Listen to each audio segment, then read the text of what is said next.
경북도의 7대 핵심 과제 중 또 하나로 국립세계문화유산센터 건립 사업이 있는데요. 이건 네. 어떤 건가요? 사실 가장 큰 고민이 좀 하나 있습니다. 이게 세계유산제도 정책제도 안에서 보면요. 이게 그 이전까지는 대체로 이렇게 지구 단위로 세계유산이 지정이 됐었어요. 요 근래 대체로 했던 그 세계유산에 등재되는 추세는 보면 다 연속유산 체계들이에요. 서원이라는 주제로 한 9개가 이렇게 각 지역마다 이렇게 지자체에 엮이는 방식, 산사라는 이름으로 한 7개 정도 이게 묶이는 방식.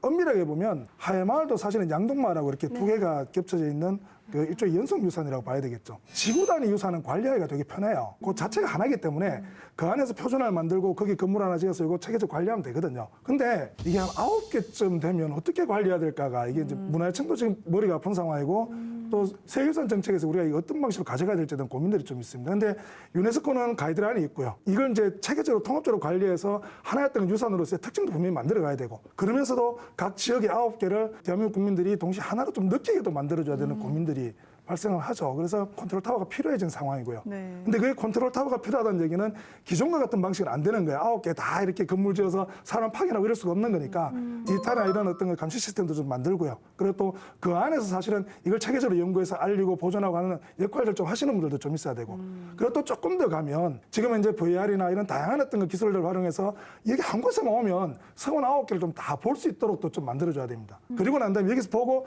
그 다음 이제 실제로 이제 이 9개를 좀 찾아봐야지 뭐 이렇게 다닐 수 있도록 만들어주는 이런 전략들이 좀 필요하거든요. 그래서 문화재청 입장에서도 보면 가장 핵심은 이게 연속유산이 많아지면 어딘가에서 이거 컨트롤 타워가 만들어져서 전체로 유산을 좀 관리할 필요는 분명히 있겠습니다. 그래서 경북에 유치하기 위한 노력들을 지금 하고 있고 굉장히 이렇게 그 유치에 가까운 상황으로 간 걸로 지금 알고 있습니다. 그래서 향후에 이게 이제 경북에 유치될 경우에 그야말로 경북이 세계유산의 핵심 도시, 중심 도시로 그러네요. 발돋움할 수 있는 그런 길이 될 겁니다. 작년 12월 달인가요? 도의회에서 예. 이것과 관련된 도정 5분 발언인가 아마 예, 있었던 맞습니다. 것 같더라고요. 예. 근데 그 내용을 그때 봤는데 이거 경주로 가야 돼, 안동으로 가야 돼 이거 갖고 또 싸우는 거 아닌가라는 생각을 사실 좀 했었어요. 그래서 이게 그 어떤 지역 간의 갈등 문제로 드러나는 게 아니라 가장 합리적인 방안.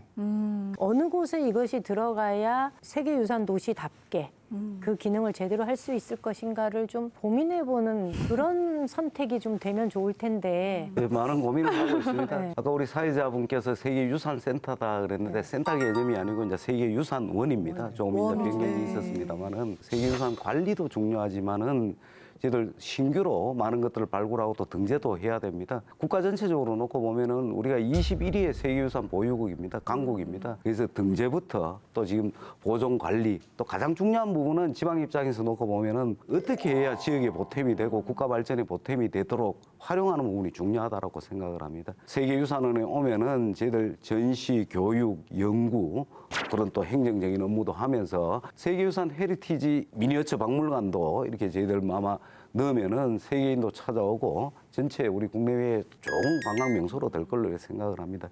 그런 큰 그림 속에서 이제 추진을 하고 있습니다. 국가 전체적으로 타 시도하고 이제 경쟁도 되지만 세계유산을 갖고 있는 영주, 안동, 특히 이제 경주 같은 경우 경쟁이 되는 것도 사실입니다. 하지만 이게 이제 국립세계유산원입니다. 네. 그래서 아마 문화재청하고 저희들 뭐 관련되는 시군 도하고 이제 충분히 협의를 해야 되겠습니다만은 지역 전체 발전, 세계유산 관리, 그다음에 국가 전체적인 부분 또 유네스코 관계에 있어서 가장 합리적인 방안을 도출할 거라고 이렇게 생각을 합니다. 서로 경쟁을 통해서 좀 더 좋은 입지, 좋은 내용으로 이렇게 갈 수 있도록 저희들 도에서 충분히 이제 역할을 하겠다라는 말씀을 드리면서 그 경주가 일찍부터 이게 유치 작업을 했다고 얘기를 하던데. 제일 먼저 저희들 주도권을 쥐고 주창했던 게 우리 경상북도입니다. 그래서 문화재청이 생각하고 있던 부분, 경주와 이런 부분들이 있지만은 여러 가지 이제 그런 이야기들은 긍정의 에너지로 이렇게 하나로 모아가도록 그렇게 하겠습니다. 걱정이 되시는군요. 말씀을 들어보니까. 사실 시민들 입장에서는 이런 세계유산과 관련된 기관들 하나씩 생길 때마다 속된 말로 하거든요. 세금이 또 저렇게 쓰였구나 이렇게 해서 시민들의 공감을 얻어내는 작업들이 전 되게 중요하다고 생각이 들었어요. 그래서 세계유산의 관리와 보존 체계와 더불어서 활용에 대한 그런 홍보 체계도 사실은 앞으로 더 절실하게 좀 요구되지 않을까 싶었고 말씀하신 대로 안동과 경주에 대한 얘기들 이야기들이 끊임없이 나올 것 같았는데 또 안동에서는 나름대로 3대 카테고리를 섞어놨다는 그런 자부심을 갖고 있는 상황이기 때문에 그런 이야기들이 좀 더 활발하게 논의되고 있지 않나 싶었거든요. 그런데 그런 3대 카테고리를 보유하고 있다는 것은 다른 말로 바꾸게 되면 그거를 유지하고 지켜나가고 또 활용해야 될 의무를 더 많이 부여받았다라는 생각도 좀 하게 됐거든요. 그런 많은 의무를 부여받은 것에 대한 고민들을 더 활발하게 해나갈 것에 대한 또 이런 원 유치가 또 긍정적으로 작동하면 어떨까 그런 생각도 안동 시민 입장에서 좀 얘기를 해봤습니다.